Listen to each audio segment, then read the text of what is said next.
short years of fear mongering helped along, especially during the pandemic when you had content creators like Jay Arachik of Liz's TikTok gaining a massive following off fear mongering and scapegoating the LGBTQ plus community.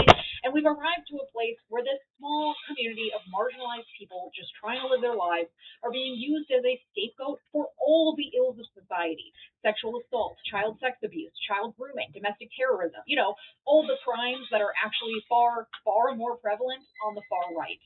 This headline from The Advocate helped inform my reporting on this issue. Two transgender men sue Kansas government over law voiding driver's licenses. Using the Ground News browser extension, I can get helpful background information on this publication in one quick glance. To get the big picture, I can click on full coverage, which will show me coverage of the same story from publications across the political spectrum. My partner on today's video, Ground News, is an app and website that offers tools to help you critically analyze the news you read, providing context to understand the full picture. You can follow along at ground.news/Lija. For every major news headline and headlines you may have missed, Ground News provides you with information and context, like who owns the publication and how factual it is, to help you determine for yourself what is trustworthy and how to interpret the news. I feel empowered by Ground News by getting well-rounded insight into each headline instead of relying on a single outlet that might have underlying biases and motivations that I'm not aware of. Ground News also ensures that I never miss a headline because of my own information bubble with its blind spot feature by highlighting stories that are covered on one side of the political spectrum and not the other. Ground News is transparent about its methodology, how it assesses each story and publication, including how it uses 3 independent monitoring organizations to assess the bias rating for each publication. I genuinely think the world would be a better place if everyone had this much context about the news they read, because depending on where you or your family members get the news, you're going to get very different takes on the same story. And I'm not the only one who loves Ground News. The Nobel Peace Center even called it an excellent way to stay informed, avoid echo chambers, and expand your worldview. I'm always really impressed with Ground News and genuinely think they're a great resource. If you want to stay informed on U.S. politics and more, subscribe through this QR code or my link below at ground.news/Lija for 40% off this unlimited access Vantage plan. It comes up to $5 a month for unlimited access to all the features I've mentioned. Thanks, Ground News. In March 2020, Idaho became the first state to bar trans girls from participating in girls' sports. In 2021, Arkansas became the first state to enact legislation making it illegal for minors to receive transition medication or surgery. And that legislation was based on model language first used in South Dakota that didn't pass there, but created the framework that was then used nationwide to curb trans rights. Kind of how this works. This is how this proliferates from one tiny state issue across the country. The model language was created by lawmakers in cahoots with religious right-affiliated groups. A report from Mother Jones from a few years ago found emails that showed these far-right religious groups pushing lawmakers to make their laws more restrictive and to ensure the language was ironclad. Dozens of states followed suit, introducing legislation with language mirroring the original model bill created by South Dakota. And thanks to the far-right, there's now a network of disinformation peddling media that is clear bill post. I would venture to guess that aren't local grassroots efforts popping up on a pretty specific level to address actual concerns within that state. They are model laws created as part of a nationwide, concerted, and strategic effort by forces outside of the individual states who want to come in and influence local and state elections because they understand how powerful state-level efforts can be for changing the nationwide agenda. And that's exactly what we've been seeing with trans rights issues. In 2016, it was some fringe bathroom bills and some red states banning trans sports, and now it's the entire federal government on science, cutting medication to states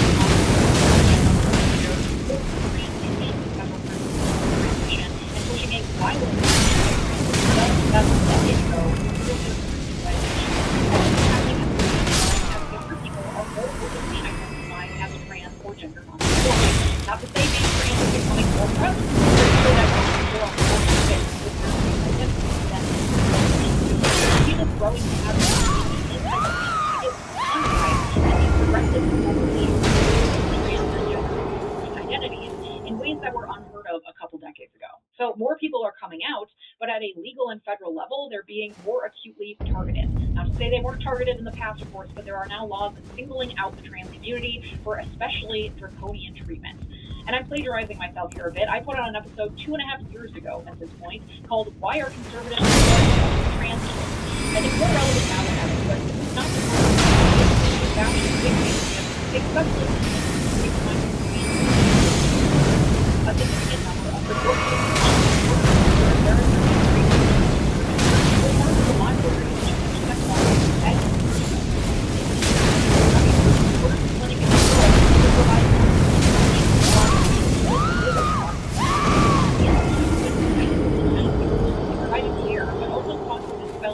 around same-sex relationships and gender nonconformity, as well as publishing groundbreaking research into trans-affirming care. Then in 1933, the Institute of Sexual Studies was ransacked by the Nazi Students' League and the SA. Hirschfeld was abroad in France at the time of the ransacking, where he remained in exile as a gay Jewish man until his death in 1935. The general view on transgender and non-binary identities in the Nazi ideology is that they and that strict adherence to gender binary and procreation with strong children girls bars normal races were shut down. Those trans and gender non-conforming individuals who were interested in were forced to undergo coercion, but most were rounded up.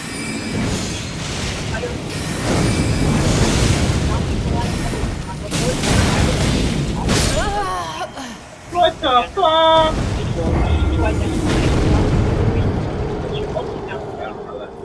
Talk about require civilians to come forward and out or sue their trans neighbors. However, the exact number of trans and gender non-conforming people who died at the hands of the Nazi regime is unknown. As I said in my video from 2.5 years ago, a century later, white nationalist horror at gender nonconformity and hatred towards trans people remains at the center of far-right. Take a 2021 poll by open in which altered and who imbued with transcendental and cosmic qualities in an effort to distance it as much as possible from biological lives. Racism, homophobia, and transphobia, which together essentially boil down to normally by themselves, and are therefore a kind of modern heritage. Basically, he's saying that gender nonconformity and anti-racism as an attack on the existence of those people. This is just one example of how racism and transphobia are really intertwined in the modern Christian white nationalist movement, of which many of the people in the highest reaches of power in our federal government are active members. Gender nonconformity, love that doesn't result in the procreation of white babies, all of that threatens their worldview, one that is fixated on immutable and antiquated gender roles, where white women are seen as walking rooms that must be used to replenish the declining white birth rates and reverse the great replacement of the white race by non-white children. In this way, there's very clear intermingling of these central tenets of the Christian white nationalist fascist movement that's taken over every layer of government in the United States. Hatred of gender nonconformity, a desire to control women's bodies, racism, it all blends together and serves the greater purpose. Which is why, now that Trump has taken over and all the bottom-feeder far-right rhetoric has gone mainstream through the proliferation of every Project 2025 initiative, trans people are being targeted because they challenge the end goals of the Christian white nationalist project currently playing out in our government. Okay, let's go down the list and take a look at the legislation that's passed or was close to passing this year so far. This matters because a society willing to treat vulnerable people like this won't just stop with one marginalized group. And we have to look this in the face in order to contend with this. It deserves the same amount of scrutiny as we are giving to all the other atrocities being committed by this administration. And it is really hard to parse out everything that's happening at the state level, so I'm definitely going to miss some things. Add what you want and extra context in the comments below. Starting with the federal government, the Supreme Court released its decision this week in the case Child Salazar, citing that top therapists who claim her First Amendment rights were violated by Colorado's ban on conversion therapy. The Supreme Court, in an 8-1 decision, decided that the free speech rights of conversion therapists who practice a type of therapy that has been proven time and again to be more harmful than helpful, those rights of those people are more important and more protected than the rights of people to be free from monk science-based malpractice. It's just the latest in a long line of cases over the last decade at the Supreme Court that have forcibly pushed the expectations from being free from having religious conduct towards an expectation that Christian zealots should have freedom to practice their interpretation of their religion without having to worry about how it negatively impacts others. Child v. Salazar, of course, trans people is an affront to LGBT everywhere. Having their therapy co-opted into the movement and harmful conversion therapy tactics motivated by an Separately, in September 2025, an executive order called Countering Domestic Terrorism and Organized Political Violence, the Trump regime made it clear that what they termed Antifa ideology is considered domestic terrorism that should be punished to the fullest extent of the law, and included within the ideology that should be prosecuted, gender extremism and hostility towards those who hold traditional traditional American views on family, religion, and morality. And by traditional American views, they mean conservative Christian views. While the executive order was passed last year, it's still incredibly relevant today, given the recent case out of Texas, which found for the first time a group of people guilty of providing material support to terrorism because of their adherence to quote-unquote Antifa ideology. Check out my guest appearance on Slate's What Next podcast from a few weeks ago, where I discussed the Maryland case more in depth with Mary Harris. And let me know in the comments if you want to see that video down after the verdict has been reached. This is important because even though a district-level case out of Texas doesn't create nationwide precedent, it gave the Trump regime a test run for how to prosecute people based on their ideological leftist beliefs. And some of the defendants in that Maryland case were trans women who were held in men's prisons and who were repeatedly referred to by their dead names or the wrong pronouns by the prosecution during the case. By lumping gender extremism into general ideology, the government can then point to any trans person, regardless of their actions and beliefs, and call them a domestic terrorist because of their radical gender extremism and rejection of traditional American rules and family values. Reminder that holding is actually very, very limited under the First Amendment, but now the feds are going after domestic terrorism because of their left-leaning beliefs, or even because of their status as a terrorist. And you know the federal government will continue attempting to push criminalization, marginalization, and eradication of trans people in the United States because it's all laid out in Washington. According to comments according to information by 19, Project Weekly by transgender or adopting transgender ideology to report and declare that it is outlawed. Under this, the federal government will enforce sex discrimination laws, biological binary, and educators and public librarians who spread the concept of being transgender would be registered as sex offenders. The plan says that children should be raised by their biological fathers and mothers unless those biological parents are found unfit by a court. And a lot of the language in Project 5, the legislative administration, has this is why I always work on how important it is to get involved in state-level politics. That is where a lot of this starts and gets formalized, and where the details are ironed out. And after years of work, the rate of anti-trans bills being introduced in the states has reached hypertrophy. I want to stress first, though, that just because a bill is introduced in a state's legislature doesn't mean it will become law. So there are very headlines right now about bills that would ultimately go forward, but they are still worth noting, even if they do fail, because that's how this shit gets started. Not with a wildly successful bill, but with endless attempts at introducing horrible, inhumane bills that normalize these talking points. So then, when something slightly less inhumane comes around, people are used to the idea and desensitized to how fucking batshit some of this is. And this gives us a blueprint of the direction these far-right fascists are attempting to push this country in, and they're using trans people as scapegoats for all of it. I want to give a major shout-out to independent journalist Alexandra Baca, whose Substack Analytics is the most comprehensive place I've found breaking down all the various state-level anti-trans bills. Major thank you to Alexandra for all their hard work on this. It's truly an invaluable resource that doesn't get enough attention. There's also a tracker at translegislation.com that's been tracking trans bills to date. Starting a few days ago, I have been unable to access it. It just says this deployment is temporarily paused. And I don't know if it's something not working on my end, but I was unable to access it with any web browser or my phone, so I'm not sure what's going on and how that is. Hopefully it'll be up and running. Specifically from Alexandra Baca, the post called Translytics Comprehensive Anti-Trans Political Action and Litigation Map provides all the info you could ever want to know about what's been happening at the state level, including a helpful division of the various issues and the color the main tactics for attacking trans rights at the state level, fall into care access, specifically gender affirming care for minors, in prison, and Medicaid coverage of said care. Next category is sports. Then identity documents like birth certificates, state IDs, and X marker recognition, and then spaces, specifically bathroom access and prison housing. You can check out the full resource at the link to Translytics that I've included in the sources, but just looking at the updates so far in 2026, here is a brief preview of what's been happening in the states this year. Though I also want to note that a lot of these laws may have to do with the prevention of intersex people, essentially acting as though they do not exist. A lot of intersex people are just kind of floating in limbo with their status.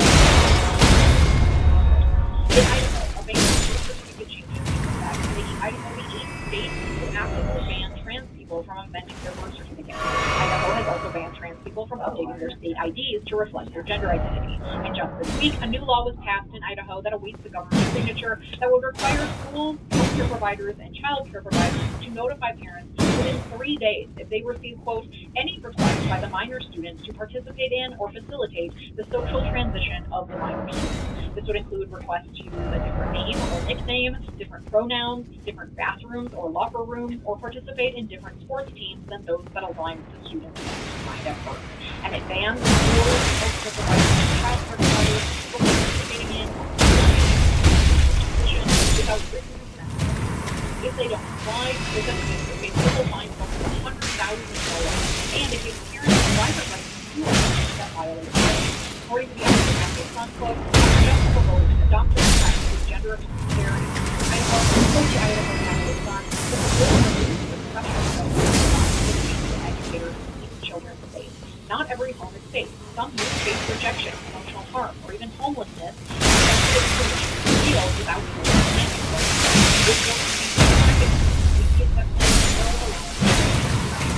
In Idaho, the governor just signed a 2 days ago that after all the most extreme bathroom ban that was using the bathroom that corresponds to their gender. Not only is public buildings, but also some private ones, and carries a 1-year prison sentence for reckless offense and a 5-year prison sentence using the bathroom for a second offense committed.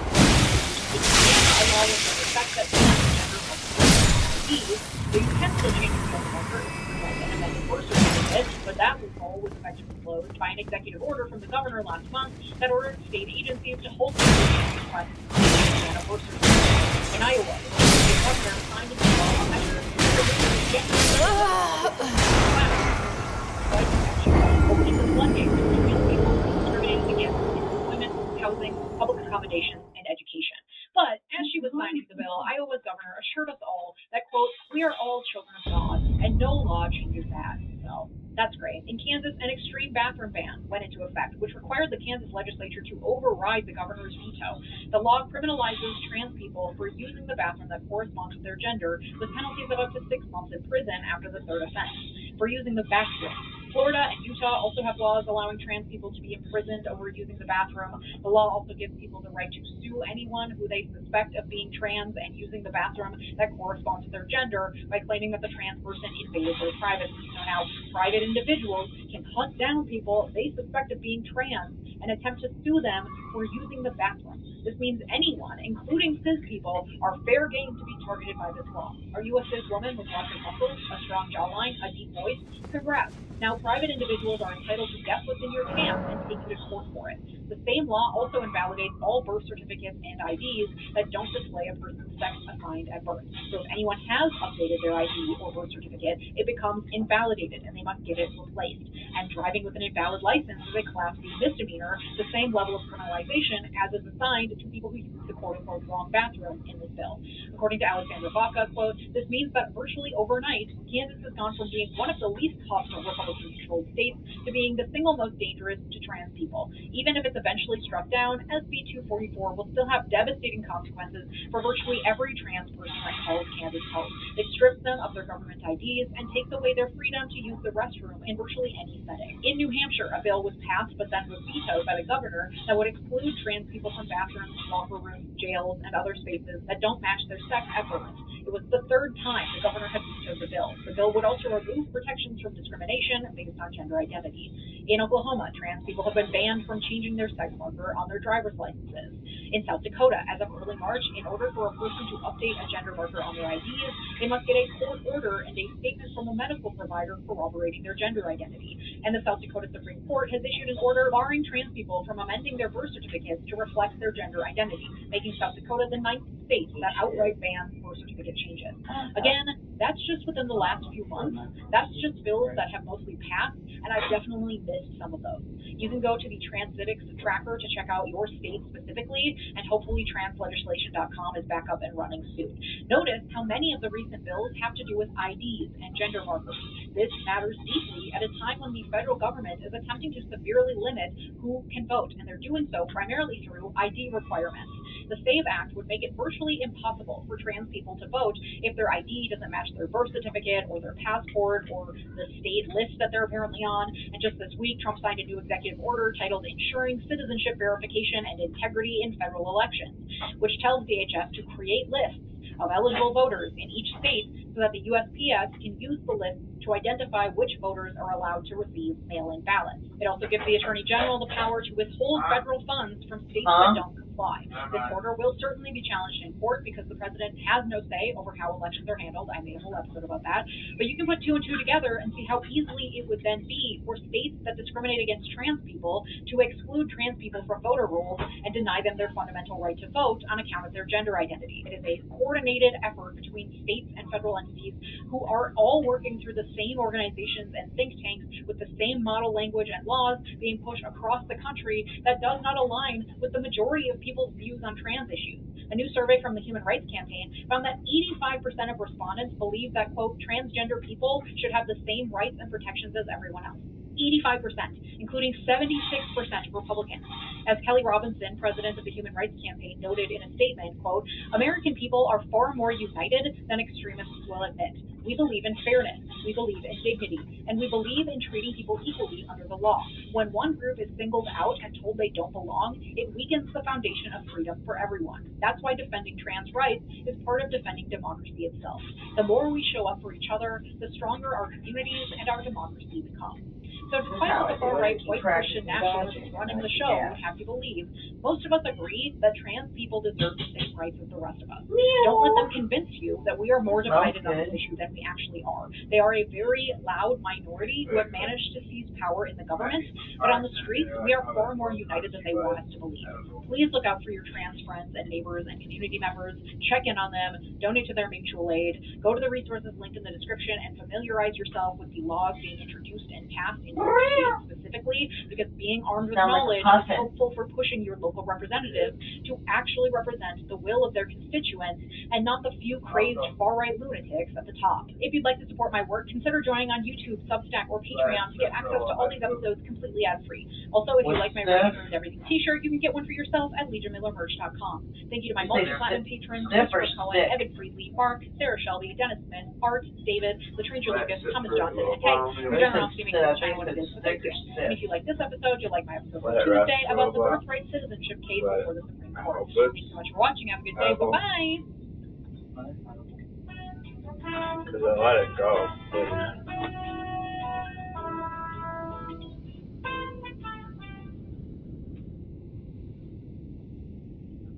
I'm just like exploring this. It's not too spicy for you. Usually I would end up having Parmesan cheese normally if it was, but I don't have that right now. So.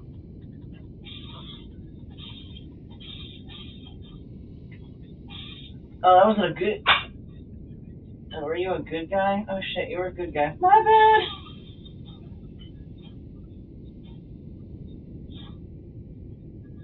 I thought you were a bad guy. I just attacked a good guy. My bad. I'm sorry. I thought you were a bad guy.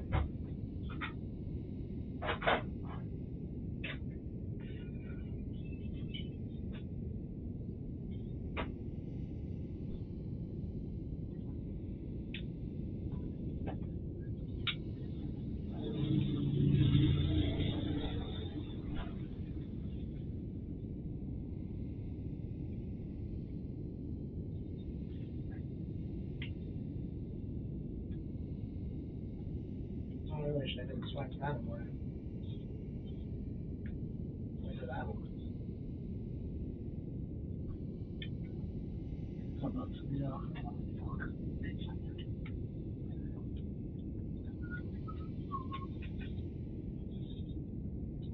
Chill over here. Little resty corner over here. Chill. And grab some magical looking rice stuff. Yeah. Hey, Monty. Look, it smells nice. There's an empty box. I might have gotten a little low In the- on water. in the It's my boxes. first time cooking rice this We way don't with some want other stuff. So there might be some crunchy bits. I'm sorry. Hey Amanda, you know how to The make worst boxes? case scenario that I end up doing is We're like, gonna give you 30 minutes to get your things, but And there's that spice that has that lemony bit. If you don't like it, just so you put it go off ahead to and the side. go ahead and make your box. You got 25 minutes to get your things, and then make sure you hand the security guard your pass on the way out.